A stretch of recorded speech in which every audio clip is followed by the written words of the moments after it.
Hello friends, welcome back to my channel. आज हम इस वीडियो में वाइगॉस्की के बारे में चर्चा करेंगे। ये एक रूसी मनोवैज्ञानिक हैं।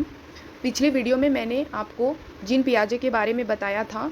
यूपी टेट, सी टेट और एमपी टेट हो गया, सुपर टेट, किसी भी एग्ज़ाम में जो कि टीचर्स के एग्ज़ाम्स हैं उसमें पूछे जाने वाले मनोवैज्ञानिक की ये क्वेश्चंस है जो वाइगॉस्की, जीन पियाजे, ये सभी बहुत ज़्यादा इंपॉर्टेंट है क्योंकि इनसे बहुत सारे क्वेश्चंस आते हैं।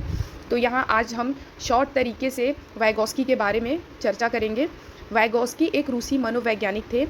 इन्होंने एक सिद्धांत दिया था, सामाजिक सांस्कृतिक सिद्धांत, जिसमें ये होता है बच्चा अपने समाज और संस्कृति से अंतरक्रिया करके सीखता है। सामाजिक सांस्कृतिक सिद्धांत में बच्चा अपने समाज से और अपने कल्चर से इंटरेक्ट करके सीखता है और उसके बाद ही उसका कॉग्निटिव डेवलपमेंट होता है, उसका संज्ञानात्मक विकास होता है। जब वो समाज से कुछ चीज़ें सीखता है या वो अपने सांस्कृतिक चीज़ों से सीखता है तो उसका संज्ञानात्मक विकास होता है। वाइगॉस्की ने 2 महत्वपूर्ण कॉन्सेप्ट दिए हैं। पहला है जेडपीडी।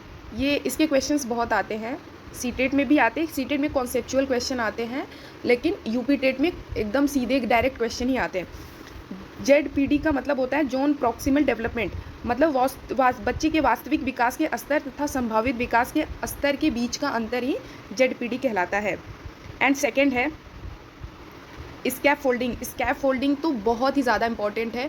ये तो यूपी टेट में भी सीधे क्वेश्चंस आते हैं और सी टेट में भी सीधे क्वेश्चन आते हैं कि जब भी कोई बड़े से या फिर कोई टीचर्स हो, पेरेंट्स हो, उनसे बच्चों को जो भी टेम्प्रेरी हेल्प मिलती है वो क्या होता है, स्कैफोल्डिंग कहलाता है। स्कैफोल्डिंग कहीं ये पार्ट भी लिखा होता है, कहीं ढांचा के नाम से भी लिखा होता है और इंग्लिश में इसको स्कैफोल्डिंग बोलते हैं। तो स्कैफोल्डिंग में आप बच्चों को कोई भी टेम्प्रेरी हेल्प करते हो, सपोर्ट करते हो, वो क्या कहलाता है, स्कैफोल्डिंग। नेक्स्ट है वाइगॉस्की ने भाषा पे भी कुछ विचार दिए हैं। भाषा पे इनके ये विचार है कि ये बोलते हैं बच्चों में पहले भाषा आती है, बाद में विचार आते हैं। बच्चों में पहले भाषा आती है, बाद में विचार आते हैं। और जीन पियाजे बोलते थे कि पहले बच्चों का संज्ञानात्मक विकास होता है, उसके बाद वो भाषा को सीखते हैं। नेक्स्ट है प्राइवेट स्पीच। ये भी बहुत इंपॉर्टेंट है। प्राइवेट स्पीच भी बहुत ज़्यादा पूछा जाता है एग्ज़ाम में।